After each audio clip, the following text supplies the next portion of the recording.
Assalamualaikum warahmatullahi wabarakatuh. Kami dari kelompok 10 akan membahas materi tentang pentingnya bahasa dalam karya tulis ilmiah. Adapun anggota kelompok kami, yang pertama Azara Rahmaini Askia, yang kedua Nanda Uswatun Hasanah, yang ketiga Kawi Nurera, dan yang terakhir Lailatus Ada atau saya sendiri. Dalam Kamus Besar Bahasa Indonesia dijelaskan bahwa ilmiah adalah bersifat ilmu secara ilmu pengetahuan, memenuhi syarat atau kaidah ilmu pengetahuan. Dari pengertian tersebut dapat disimpulkan bahwa karya tulis ilmiah adalah karya tulis yang bersifat keilmuan. Sifat keilmuan ini terlihat pula dalam penggunaan bahasanya. Selanjutnya, pentingnya bahasa. Bahasa dalam artikel ilmiah memiliki fungsi yang sangat penting, yaitu sebagai media pengungkap gagasan penulis. Bahasa dalam artikel ilmiah dituntut mampu mengungkapkan gagasan keilmuan secara tepat, sehingga gagasan penulis dapat diungkap pembaca secara tepat. Ragam bahasa yang digunakan dalam karya tulis ilmiah yaitu ragam keilmuan. Sudah selayaknya bahasa yang dipakai adalah bahasa Indonesia baku. Selanjutnya, ciri bahasa baku. Ciri bahasa baku ini dikemukakan oleh Meoliono tahun 1988. Yang pertama, mempunyai kemantapan dinamis, yang berarti kaidah bahasa tetap dan tidak berubah setiap saatnya.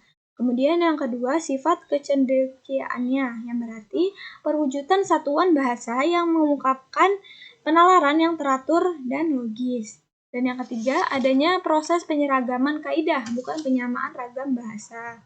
Selanjutnya, aspek ejaan. Ejaan dapat diartikan sebagai pelambangan bunyi-bunyi bahasa yang sesuai dengan huruf, baik berupa huruf demi huruf maupun huruf yang sudah disusun menjadi kalimat. Selanjutnya, dalam suatu bahasa, sistem ejaan lazimnya memiliki 3 aspek. Yang pertama, aspek fonologis, itu menyangkut penulisan huruf, pelafalan, dan pengakroniman. Penulisan huruf, bahasa Indonesia menyangkut soal abjad, vokal, konsonan, persukuan, dan nama diri. Dalam aspek fonologis, ada kaidah penulisan huruf, yaitu huruf kapital dan huruf miring. Yang kedua, aspek morfologis, menyangkut kata, baik pengimbuhan, penggabungan, pemenggalan, ataupun penyesuaian kosakata asing. Atau dengan kata lain, dapat dikatakan bahwa morfologis ini mempelajari seluk-beluk bentuk kata, serta fungsi perubahan-perubahan bentuk kata itu. Dan yang ketiga, aspek sintaksis, meliputi frasa, klausa, dan kalimat. Frasa misalnya, mana yang benar dari kata orang tua, tua, orang tua, orang tua. Orang tua itu merupakan kata majemuk yang berarti ibu dan bapak. Dapat pula frasa itu berarti orang yang sudah tua. Karena kedua kata itu berbeda bentuk dan maknanya, maka bentuk ulangnya itu harus dibedakan supaya tidak menimbulkan paham baru. Selanjutnya, kaidah khusus dalam penulisan karya tulis ilmiah. Yang pertama, judul. Judul tidak lebih dari 20 kata. Sistemnya singkat, padat, dan jelas. Juga menggunakan bahasa ilmiah yang baku dan memenuhi standar keilmuan. Yang kedua, abstrak. Jumlah kata dalam abstrak itu 100-150 kata. Jarak atau spasi antar baris adalah spasi 1. Penulisan bahasa asing miring, singkat, padat, dan jelas. Kemudian, abstrak diberikan kata kunci yang terkait dengan penelitian yang dilakukan. Yang ketiga, penomoran. Dalam sebuah karya tulis ilmiah, setiap halaman memiliki cara penomoran yang berbeda, baik dari jenis penomoran yang dipakai 1, 2, 3, ataupun dengan penomoran dengan angka Romawi, maupun tata letak penomoran atas dan bawah. Yang keempat, perujukan pengutipan kata atau kalimat. Pengutipan dilakukan dengan memakai nama akhir, tahun, dan halaman buku. Ada 2 kutipan, yaitu kutipan langsung dan kutipan tidak langsung. Kutipan langsung itu pengambilan penuh gagasan ide, pendapat orang lain sesuai teks aslinya, atau disebut juga dengan salin tempel teks. Nah, kutipan langsung ini memiliki beberapa model, yakni kutipan kurang dari 40 kata, kutipan 40 kata atau lebih, dan kutipan penghilangan sebagian. Kutipan kurang dari 40 kata ini berisi kurang dari 40 kata atau kurang dari 4 baris, sering disebut juga dengan kutipan langsung pendek. Kutipan 40 selanjutnya, kutipan 40 kata atau lebih, terdiri atas 4 baris atau 40 kata atau lebih, sering disebut juga dengan kutipan langsung panjang. Nah, selanjutnya kutipan penghilangan sebagian. Kutipan penghilangan sebagian merupakan kutipan yang menghilangkan sebagian kutipan pada jenis kutipan langsung panjang agar lebih efisien. Jenis kutipan yang kedua yaitu kutipan tidak langsung. Kutipan tidak langsung adalah pengambil alihan ide, gagasan, pendapat orang atau karya orang lain dengan mengubah ke dalam bahasa pengutip. Adapun aturan dalam pembuatannya. Yang pertama, kutipan berupa intisari dari kutipan asli. Yang kedua, kutipan tidak diapit tanda kutip. Yang ketiga, kutipan terpadu atau terintegrasi dalam teks. Dan yang keempat, ketentuan spasi dan margin sama dengan teks yang lain. Sumber rujukan juga dapat ditulis sebelum atau sesudah kalimat yang mengandung kutipan. Apabila ditulis sebelum teks kutipan, nama akhir sebagaimana tercantum dalam daftar pustaka masuk ke dalam teks, diikuti dengan tahun terbit di antara tanda kurung. Apabila ditulis sesudah teks kutipan, rujukan ditulis di antara tanda kurung, dimulai dengan nama akhir sebagaimana tercantum dalam daftar pustaka (2) dan diakhiri dengan tahun terbit. Nah, di sini ada contoh kutipan langsungnya. Subrotos 1990 halaman 123 menyimpulkan ada hubungan yang erat antara faktor sosial ekonomi dengan kemajuan belajar. Adapun contoh kutipan tidak langsungnya yaitu menurut Keraf, persuasi pada dasarnya tulisan yang bersifat mempengaruhi keyakinan pembaca agar bertindak bahkan mengikuti apa yang dikatakan penulis. Sekian presentasi dari saya, materi selanjutnya akan dilanjutkan oleh teman saya. Terima kasih. Baik, izin memperkenalkan diri. Perkenalkan, saya Nanda Uswatun Hasana dengan NPM 2313024025. Akan melanjutkan penjelasan, yakni membahas tentang sistematika penulisan karya tulis ilmiah Universitas Lampung. Nah, karya ilmiah yang berupa laporan lengkap seperti skripsi, tesis, disertasi, laporan kerja mahasiswa seperti kuliah kerja nyata, kerja praktik, praktik umum, praktik pengalaman lapangan, itu terdiri atas halaman-halaman pemula, isi, dan bahan-bahan acuan. Nah, adapun sistematika penulisan halaman-halaman pemula, yakni setelah sampul luar, halaman-halaman pemula itu terdiri atas yang pertama, halaman sampul. Halaman sampul dalam sama seperti sampul luar, tapi dicetak di kertas putih dengan logo Unila. Seperti yang bisa kita lihat pada contoh berikut. Nah, pada contoh 1 ini menampilkan penulisan sampul luar atau hardcover pada skripsi, tesis, atau disertasi. Nah, pada contoh kedua ini menampilkan contoh penulisan sampul dalam pada skripsi.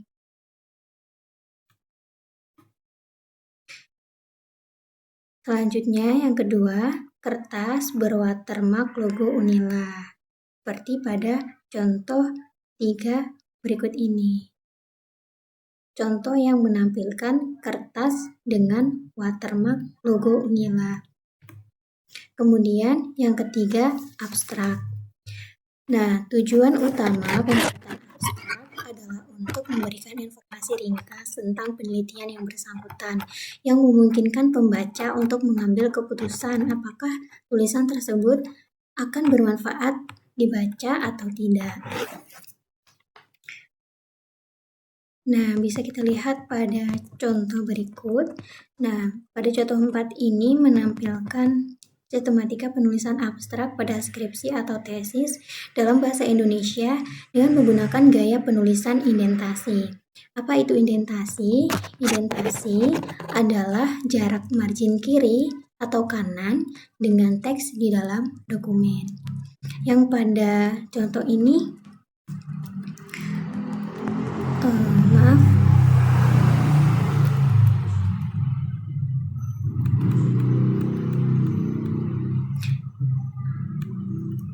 yang pada contoh ini disimbolkan dengan angka 3. Nah, yang ini indentasi 1 cm. Nah, kemudian pada contoh 5 ini merupakan contoh penulisan abstrak pada artikel ilmiah dalam bahasa Inggris yang menggunakan gaya penulisan tidak indentasi. Jadi abstrak itu ditulis tidak lebih dari 250 kata dan diketik dalam spasi tunggal menggunakan Times New Roman dengan font ukuran 12, sama seperti penulisan dengan gaya indentasi. Abstrak itu ditulis tidak lebih dari 250 kata dan diketik dalam spasi tunggal menggunakan font Times New Roman dengan ukuran font 12. Yang selanjutnya, halaman-halaman pemula itu berisi tentang informasi pada abstrak. Pada skripsi, tesis, disertasi, atau laporan kerja mahasiswa yang berupa kuliah kerja nyata, kerja praktik, praktik umum, praktik pengalaman lapangan, itu lengkapnya meliputi yang pertama, masalah, tujuan, dan hipotesis. Kalau ada. Yang kedua, deskripsi singkat, metode, teknik, dan data yang digunakan. Yang ketiga, temuan-temuan utama. Sedangkan pada makalah utama, itu meliputi yang pertama, masalah utama dan tujuan. Yang kedua, ringkasan metodologi. Yang ketiga, temuan atau simpulan utama.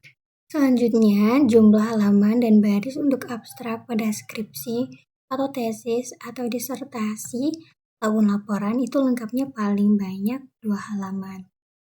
Nah, selanjutnya kita akan bahas isi karya ilmiah. Nah, jadi isi karya ilmiah itu dibagi menjadi beberapa bab, diawali pendahuluan dan diakhiri dengan daftar pusaka. Nah, setiap bab itu dimulai pada halaman baru.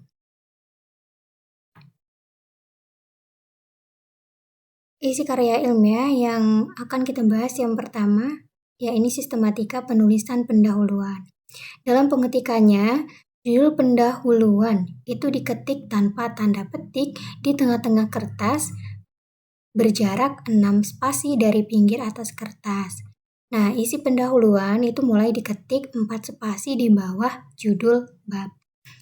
Pendahuluan itu berisi masalah yang diteliti atau dibahas, ruang lingkup, tujuan, dan kegunaan penelitian, atau masalah yang diteliti atau dibahas, ruang lingkup, tujuan, kegunaan, kerangka pemikiran, dan hipotesis penelitian. Nah, contohnya bisa kita lihat pada contoh berikut ini. Nah, contoh 16. Di sini menampilkan sistematika penulisan pendahuluan. Nah, di mana pendahuluan itu ditulis tanpa tanda petik di tengah-tengah kertas berjarak 6 spasi dari pinggir atas kertas. Selanjutnya, tubuh tulisan. Nah, bagian ini memuat bab-bab dan subbab-subbab seperti yang tercantum dalam daftar isi.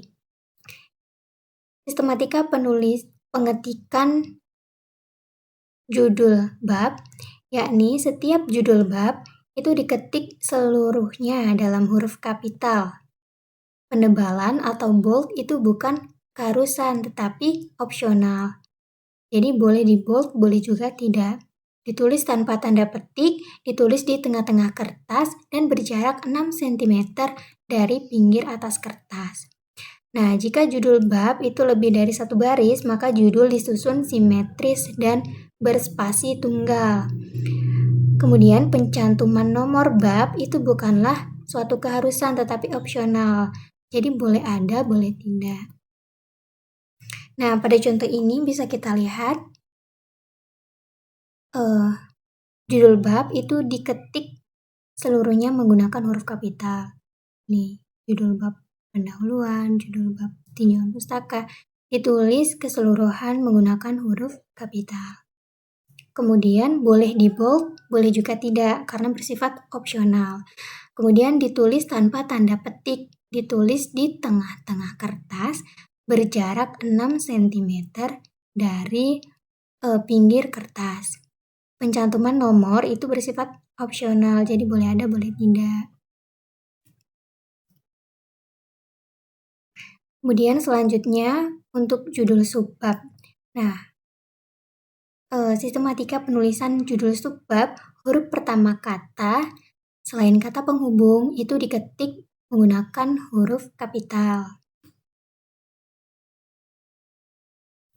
Nah, seperti contoh berikut ini. Pada contoh 18, kita bisa melihat bagaimana sistematika penulisan judul subbab, yakni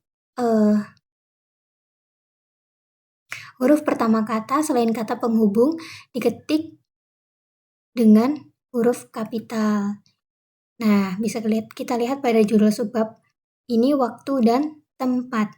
Nah, huruf W pada kata waktu itu ditulis menggunakan huruf kapital. Begitu pula huruf T pada kata tempat ditulis menggunakan huruf kapital. Sedangkan D pada kata dan tidak ditulis menggunakan huruf kapital karena merupakan kata penghubung. Begitu pula pada judul subbab bahan dan alat. Kemudian selanjutnya, penebalan atau bold itu bukan suatu keharusan tetapi opsional. Nah, jadi lagi-lagi itu boleh ditebalkan, boleh juga tidak. Selanjutnya, jika judul subbab itu lebih dari satu baris, maka judul diketik dalam spasi tunggal.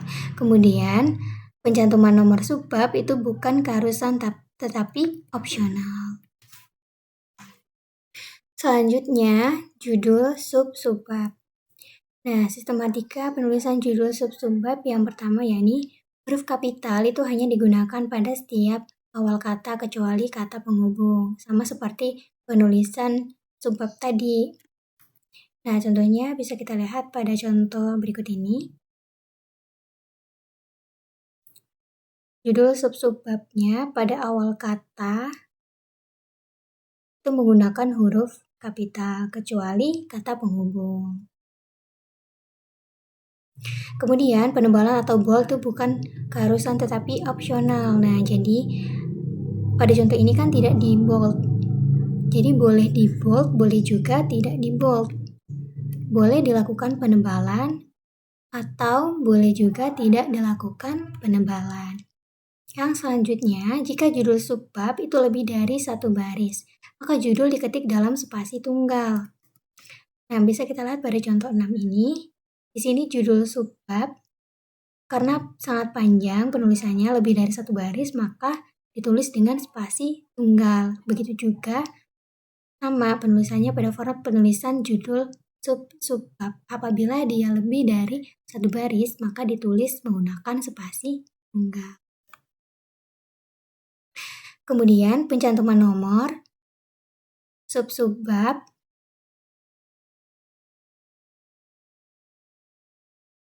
maaf di sini terdapat typo ya. Jadi pencantuman nomor pada sub-subbab itu bukan keharusan tetapi opsional. Kemudian baik judul bab, subbab dan sub-subbab itu tidak boleh diakhiri dengan titik. Selanjutnya yakni ringkasan, simpulan, dan saran. Ringkasan itu bersifat opsional. Jika memungkinkan, simpulan dapat diikuti dengan saran. Dapat kita lihat pada contoh berikut, contoh sistematika penulisan simpulan dan saran. Di keterangannya, pada kode 2, ini yang merupakan saran, di sini dijelaskan tidak harus ada atau opsional, artinya saran itu boleh ada, boleh tidak. Jika subjudul saran itu tidak ada, maka tidak diperlukan penomoran pada simpulan. Nah, jadi kalau subjudul saran itu tidak ada, maka simpulan ini tidak diperlukan penomoran. Jadi langsung saja dituliskan simpulan tanpa perlu diberikan penomoran seperti 5.1 seperti yang ada pada contoh berikut ini. Mungkin demikian dari saya. Materi selanjutnya akan dijelaskan oleh rekan saya. Baik, izin memperkenalkan diri, nama Kowi Nurera dengan NPM 2313024043. Saya akan melanjutkan materi mengenai bahan-bahan acuan pada daftar pustaka. Pada karya tulis ilmiah Universitas Lampung, pustaka acuan harus menggunakan jurnal atau artikel yang terbaru. Artinya, jurnal atau artikel harus edisi 5 tahun terakhir, yakni jurnal tahun 2019, jurnal tahun 2020, jurnal tahun 2021, dan seterusnya. Selanjutnya, kepustakaan. Pada bagian daftar pustaka, harus ditulis atau diketik pada halaman baru atau sehelai kertas. Kemudian, pada bagian atas dengan semua huruf kapital tanpa tanda petik dan diketik di tengah-tengah kertas. Selanjutnya, halaman ini tidak dihitung serta tidak dinomori. Pada bagian kepustakaan ini tidak diberikan nomor halaman atau tidak dihitung sebagai halaman. Dapat dilihat pada contoh gambar daftar pustaka pada karya tulis ilmiah Universitas Lampung tahun 2020. Jadi, terdapat 2 contoh daftar pustaka. Yang pertama, daftar pustaka dengan menggunakan susunan gaya berdasarkan abjad.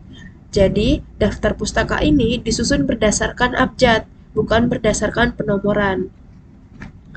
Yang di dalamnya teks daftar pustaka menggunakan huruf kapital center dan dicetak tebal. Kemudian ditulis dalam spasi tunggal dan jarak antara pustaka adalah 2 spasi. Selanjutnya, contoh daftar pustaka yang disusun berdasarkan angka atau berdasarkan penomoran.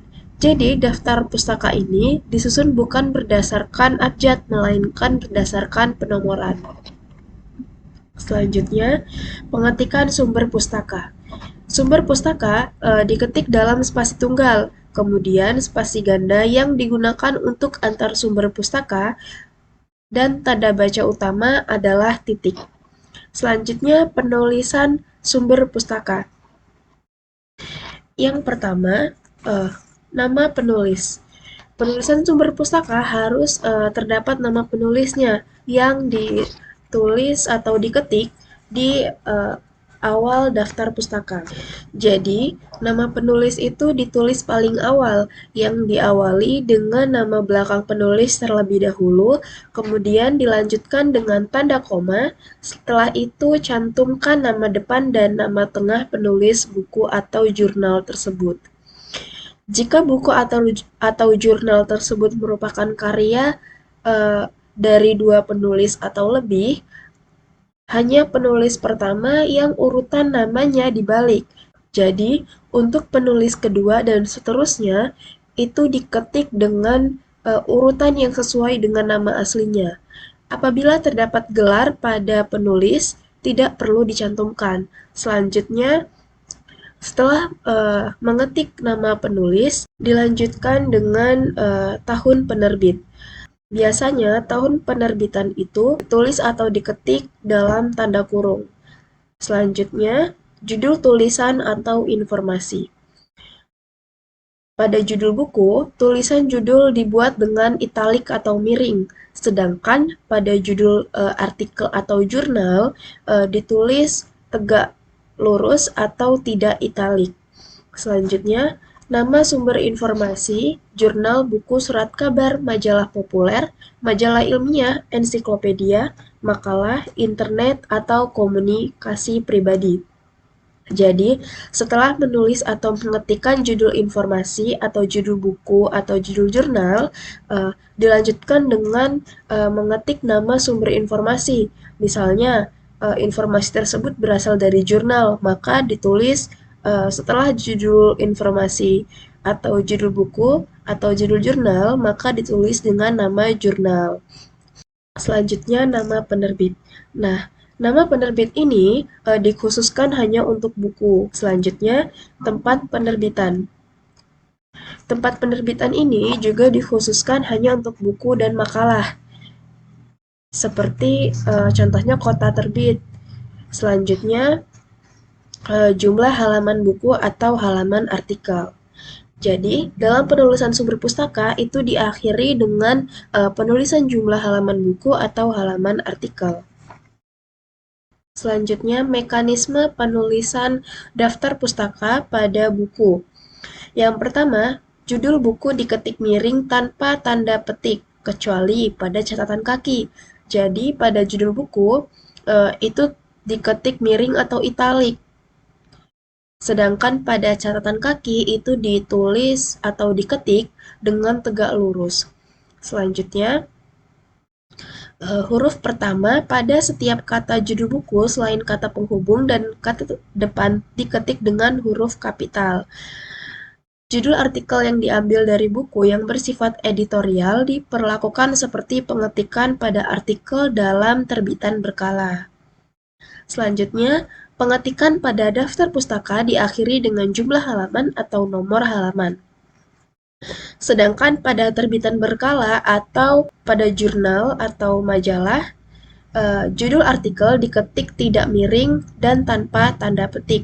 Jadi, untuk jurnal atau majalah atau makalah, daftar isi itu pada judul artikelnya atau judul jurnalnya itu tidak diketik italik atau tidak diketik miring dan tanpa tanda petik. Selanjutnya, hanya huruf pertama kata pertama judul artikel diketik dengan huruf kapital. Nama terbitan berkala majalah dan terbitan ilmiah lainnya diketik dengan huruf miring. Berbeda dengan daftar isi pada buku,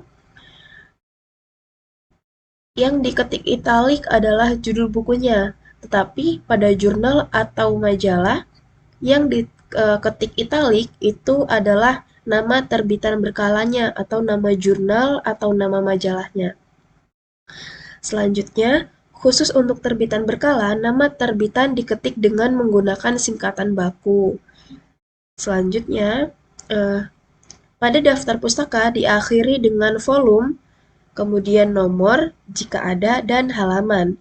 Berbeda dengan buku, pada buku daftar isi diakhiri dengan jumlah halaman atau nomor halaman saja. Tetapi pada jurnal atau majalah, daftar pustaka diakhiri dengan volume, nomor, dan halaman. Volume, nomor, dan halaman biasanya terdapat pada lembar awal artikel atau jurnal yang kita pilih. Selanjutnya, nama penulis. Seluruh nama penulis harus diketik. Selanjutnya, untuk penulis tunggal, nama penulis dimulai dengan nama belakang atau keluarga penulis diikuti tanda baca koma. Huruf pertama nama depan atau pertama, dan huruf pertama nama tengah jika ada. Dalam huruf kapital yang diikuti tanda baca titik. Selanjutnya, untuk penulis jamak, nama penulis kedua dan seterusnya diketik setelah nama penulis pertama dengan cara yang sama. Apabila nama penulis tersebut memiliki gelar, gelar tersebut tidak perlu dicantumkan. Nah, ini adalah contoh daftar pustaka dari buku. Misal, data buku terdapat judul Family Medical Care Volume 4. Kemudian penulisnya Dr. John F. Knight. Selanjutnya penerbit Indonesia Publishing House. Selanjutnya kota terbit adalah Bandung dan tahun terbitnya adalah 2001. Cara penulisannya diawali dengan nama penulisnya terlebih dahulu, yakni nama belakangnya terlebih dahulu yang ditulis atau diketik seperti Knight, kemudian dilanjutkan dengan tanda koma, selanjutnya dilanjutkan dengan nama depannya, yakni John. Selanjutnya diberikan tanda titik dan dilanjutkan dengan tahun terbit, yakni 2001. Selanjutnya dipisahkan dengan tanda titik kembali dan dilanjutkan dengan judul buku tersebut, misalnya Family Medical Care Volume 4. Nah, pada judul buku itu dibuat italik atau diketik miring. Kemudian dilanjutkan dengan kota penerbit, misalnya kota penerbitnya adalah Bandung, dan diakhiri dengan Indonesia Publishing. Selanjutnya, yakni yang kedua adalah lampiran. Nah, pada lampiran ini umumnya berisi bahan-bahan tambahan, data asli, atau penyitiran yang terlalu panjang untuk dicantumkan dalam naskah tulisan. Bagian ini dipisahkan dari bagian lain dengan kertas yang bertuliskan lampiran di pusat kertas yang tidak dihitung dalam penomoran halaman. Jadi lampiran ini juga tidak termasuk ke dalam nomor halaman, sehingga tidak perlu diberikan nomor halaman. Selanjutnya, lampiran-lampiran dapat dibagi dalam beberapa jenis lampiran, misalnya lampiran A, lampiran B, dan seterusnya. Lampiran ini biasanya berisikan tabel atau gambar hasil analisis dari jurnal tersebut. Selanjutnya, tabel dan gambar dalam lampiran harus diberi nomor, judul, dan didaftar dalam daftar tabel dan daftar gambar pada halaman-halaman pemula. Penomoran tabel dan gambar mengikuti urutan dalam naskah. Jadi, tabel atau gambar yang dimasukkan ke dalam lampiran harus disertai dengan sumber dan nama gambar tersebut untuk memperjelas gambar yang dimasukkan ke dalam lampiran tersebut. Nah, berikut ini adalah contoh lampiran, yakni berupa tabel dan gambar. Jadi, pada tabel itu diketik tabel 1, kemudian dilanjutkan dengan titik, kemudian diberikan nama tabelnya, seperti contohnya perubahan jenis mata pencaharian penduduk Depok. Selanjutnya, pada lampiran yang berbentuk gambar, diketik yang sama, yaitu gambar 1, dan dilanjutkan dengan titik dan nama gambar tersebut. Misalnya, rata angka dari glukosa darah ikan baung sebelum dan setelah uji ketahanan tubuh terhadap stres pada kadar vitamin. Nah, dan pada lampiran tersebut, di bawahnya diberikan sumber atau keterangan yang merujukkan pada gambar tersebut. Nah, mungkin itu saja yang dapat saya jelaskan. Kurang dan lebihnya saya mohon maaf. Untuk materi selanjutnya akan dilanjutkan oleh rekan saya. Baiklah, saya Zara Rahmaini Askia dengan nomor NPM 23130240051 akan melanjutkan materi yaitu tentang analisis kesalahan dalam penulisan karya tulis ilmiah. Kesalahan dalam penulisan karya tulis ilmiah yang pertama adalah kesalahan dalam menyusun struktur pada bagian daftar isi. Apabila daftar isi tidak sesuai dengan format, dibuat secara asal-asalan atau tidak rapi, akan menyulitkan pembaca untuk menganalisa isi dari keseluruhan karya tulis ilmiah yang telah dituliskan oleh mahasiswa ataupun penulis. Seperti pada contoh, penulisan daftar isi yang telah dilampirkan dinyatakan tidak benar karena penulis menuliskan dengan tidak memperhatikan struktur dalam penulisan daftar isi yang sesuai dengan EYD. Seharusnya mahasiswa ataupun penulis mengikuti pola atau format yang sudah disahkan dalam EYD, yaitu sebagai berikut. Yang pertama, judul subbab menggunakan angka Romawi. Yang kedua, judul subbab menggunakan angka Latin dengan mengacu pada nomor bab atau subbab, dan bahasanya menjadi seperti yang pertama. Untuk judul bab menggunakan angka Romawi, untuk judul subbab menggunakan angka 2.1, dan judul sub dari subbab menggunakan penulisan 2.1.1. Kemudian yang ketiga, penulisan judul bab harus di bold. Dan yang terakhir, pemberian nomor halaman di daftar isi harus disesuaikan dengan halaman yang terdapat dalam karya tulis ilmiah. Berikut adalah bagian daftar isi yang sudah sesuai dengan pedoman karya tulis ilmiah. Yang contoh berikut merupakan daftar isi tanpa enumerasi, dan contoh yang ini merupakan daftar isi dengan menggunakan enumerasi angka dan juga huruf yang telah disesuaikan dengan penomoran sesuai dengan manual. Kemudian, terdapat kesalahan pada penulisan bagian abstrak. Abstrak sendiri merupakan rangkuman dari seluruh isi tulisan dengan format yang secara singkat ataupun jelas.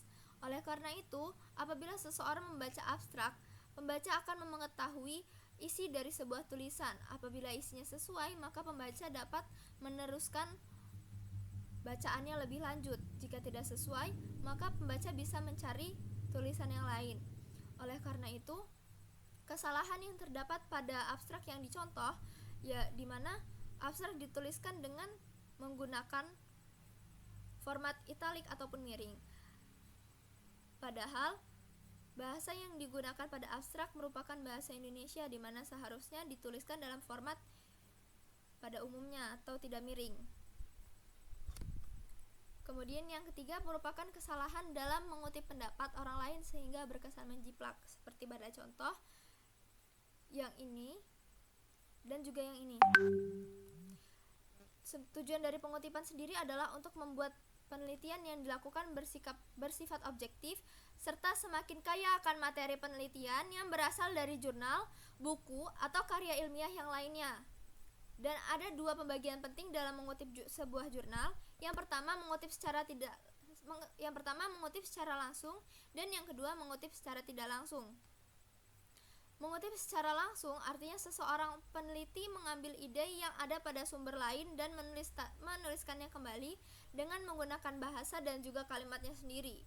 Yang kedua, mengutip secara tidak langsung, di mana sebuah kutipan yang dilakukan oleh peneliti tanpa mengurangi atau menambahkan kata pada kutipan yang dituliskan. Dengan kata lain, kutipan tidak langsung benar-benar asli dan tanpa ada perubahan sedikit pun. Berikut merupakan cara melakukan kutipan secara langsung. Yang pertama, kutipan harus dikutip apa adanya.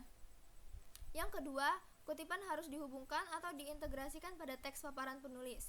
Yang ketiga, jarak yang harus digunakan oleh peneliti sebanyak 2 spasi. Yang keempat, jangan lupa untuk menambahkan tanda kutip. Yang kelima, menyertakan sumber kutipan dari awal hingga akhir seperti nama penulis, tahun terbit, dan juga halaman sumber. Apabila kutipannya menggunakan bahasa asing, maka peneliti harus menulisnya dengan format miring. Kemudian, sebuah kutipan langsung, yaitu peneliti harus menggunakan redaksi yang dibuat dari penulis itu sendiri atau parafrasa. Yang kedua, penulis harus secara jelas mencantumkan sumber berupa nama penulis, halaman, dan juga tahunnya. Selanjutnya, kesalahan dalam penggunaan bahasa Indonesia yang belum baik dan juga benar. Pada contoh yang telah dilampirkan, masih terdapat kesalahan, yaitu pada penggunaan spasi yang tidak tepat dan juga penggunaan huruf di awal kalimat yang belum tepat, yaitu menggunakan huruf kecil bukan huruf kapital. Kemudian yang terakhir adalah kesalahan dalam penulisan kata bahasa asing. Seperti yang pada contoh, terdapat kesalahan dalam penulisan kata error dan juga mistake. Apabila kata yang menggunakan bahasa asing, maka harus dicetak miring. Awalan atau akhiran harus diikuti di awal atau diawali dengan juga tanda hubung. Sekian materi yang dapat kami sampaikan. Apabila terdapat kesalahan, saya mohon maaf. Wassalamualaikum warahmatullahi wabarakatuh.